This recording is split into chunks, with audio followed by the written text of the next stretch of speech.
Hello students, welcome to my channel creative economics. आज से हम स्टार्ट कर रहे हैं एमसीक्यूज की series, specially Indian economic development की क्लास 12th की, क्योंकि मैक्रो इकोनॉमिक्स पे तो बहुत सारे वीडियोस अवेलेबल हैं, लेकिन इंडियन इकोनॉमिक डेवलपमेंट पे और स्पेशली एनसीईआरटी से बहुत कम वीडियोस अवेलेबल हैं जो एनसीईआरटी के एमसीक्यूज या एमसीईआरटी का मटेरियल आपको मिल सके।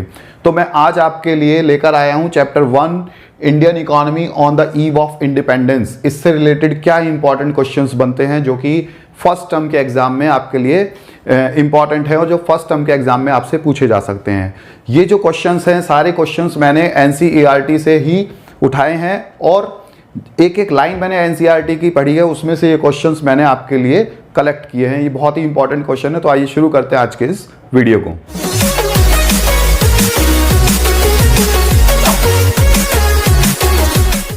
तो फर्स्ट क्वेश्चन, तो स्टूडेंट्स फर्स्ट क्वेश्चन है, muslin is a type of cotton textile.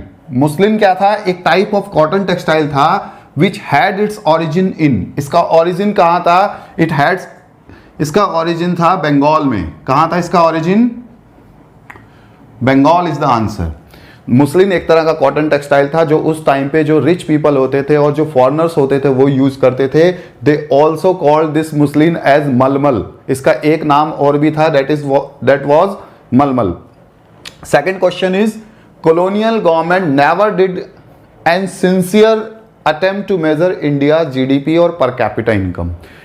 Britishers ने कभी भी इंडिया की जीडीपी को मेजर करने का कोई सिंसियर अटेम्प्ट नहीं किया। दिस इज ट्रू, फॉल्स, ऐसे भी हो सकता है, पार्टली ट्रू पार्टली फॉल्स। ठीक है, तो हम इसमें करके आएंगे ट्रू।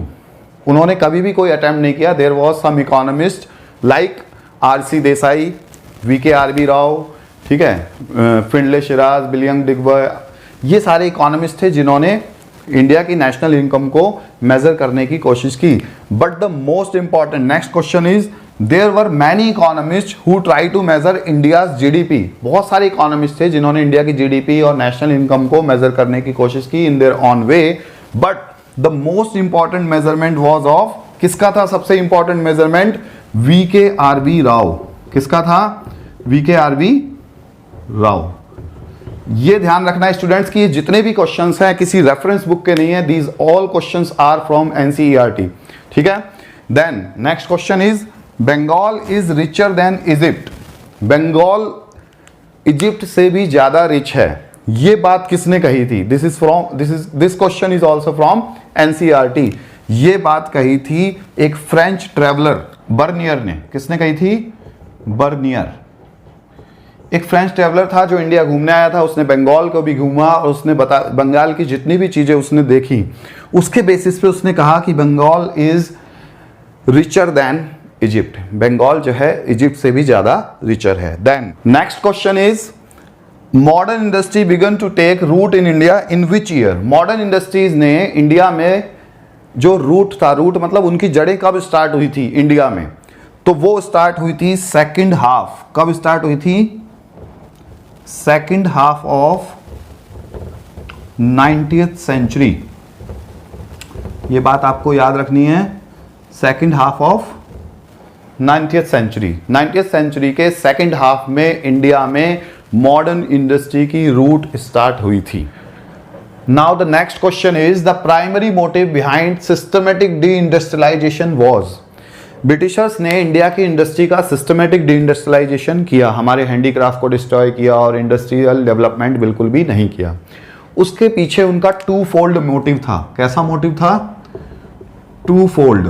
टू फोल्ड का मतलब है, एक तो वो net exporter of raw material बनाना चाहते थे। हमें क्या बनाना चाहते थे? इंडिया को net exporter of raw material. और दूसरा मोटिव था उनका, to make India a readymade market. Readymade market for their product. अपने प्रोडक्ट के लिए इंडिया को एक रेडीमेड मार्केट बनाना चाहते थे। There were two motives. एक तो इंडिया को नेट एक्सपोर्टर बनाना चाहते थे रॉ मटेरियल का, क्योंकि उन्हें हमारे से रॉ मटेरियल की जरूरत थी उनके यहाँ कॉटन टेक्सटाइल इंडस्ट्री में और अदर इंडस्ट्रीज में। दूसरा, जो अपने फिनिश प्रोडक्ट्स थे वो इंडिया में बेचना चाहते थे। ये टू फोल्ड मोटिव था। Next, TISCO Tata iron and steel company was started in the year, कौन से ईयर में स्टार्ट की गई TISCO? It was started in 1907। कब स्टार्ट की गई टिस्को? 1907 में। Next question is important features of India's foreign trade during British rule were. क्या थी इंपॉर्टेंट फीचर? पहली तो it was confined to Britain. क्या ये सही बात है? यस, ब्रिटेन से ही 50% ट्रेड हमारा कन्फाइंड था। कितना कन्फाइंड था? 50%। It was in surplus. अब कुछ लोग सोचेंगे कि इंडिया का ट्रेड तो हमेशा डेफिसिट में। No, it was in surplus. उस टाइम पे हमारा ट्रेड सरप्लस में होता था, बट इंडिया को उसका कोई बेनिफिट नहीं था।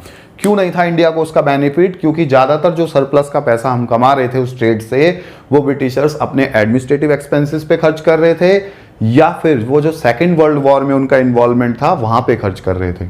तीसरा, India was an exporter of primary goods. Yes, India was exporting primary goods like jute, cotton etcetera. So हम क्या कहेंगे? All of these. This option is right, all of these.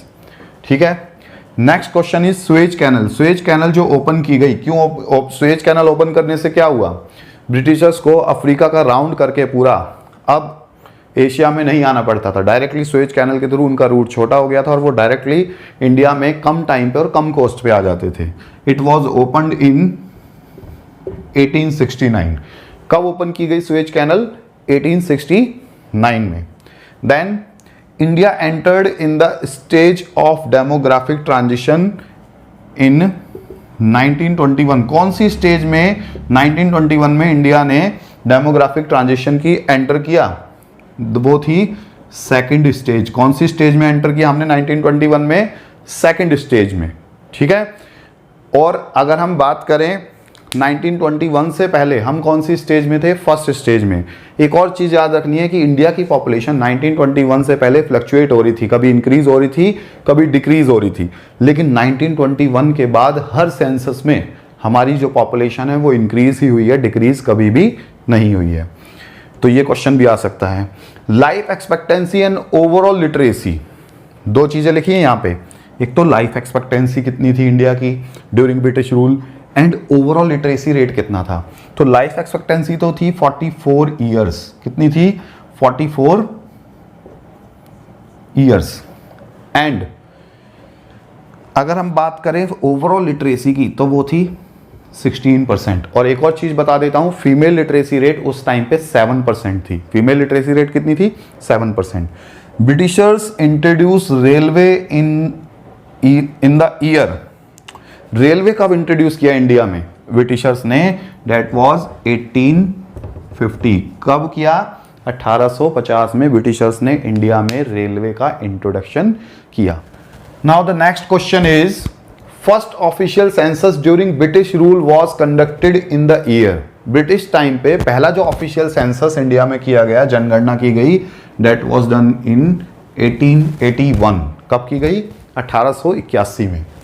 Then percent workforce of India was involve in manufacturing sector during British rule. कितने percent workforce India में manufacturing sector में थी British rule के दौरान? तो वो थी 10%। कितनी थी? 10%। एग्रीकल्चर में कितनी थी? 70 से 75%। एग्रीकल्चर में कितनी थी? 70 से 75% जो हमारी वर्कफोर्स थी वो एग्रीकल्चर में लगी हुई थी। Then basic infrastructure during British rule included. क्या क्या इंक्लूड था? मैंने आंसर पहले लिख रखा है। Railway, port, post and telegraph and water transport, जो कि एनसीईआरटी में गिवन है आपका। ये 4 चीजें गिवन है। ठीक है। फर्स्ट एयरलाइंस, नेक्स्ट क्वेश्चन है, first airlines in India was started by Tata group. कब स्टार्ट की गई थी? 1932 में। और आजकल वापस से जो एयर इंडिया है वो किसने खरीद लिया है? उसका स्टेक टाटा सन्स ने ही, टाटा ने ही खरीद लिया है, टाटा ग्रुप ने ही। ठीक है। तो ये कुछ इंपॉर्टेंट क्वेश्चंस थे जो कि मेरे को लगा कि आपके लिए इंपॉर्टेंट है इंडियन इकोनॉमी से। All the questions are from NCERT. कोई भी सिलेबस, कोई भी जो क्वेश्चन है वो आउट ऑफ सिलेबस नहीं है।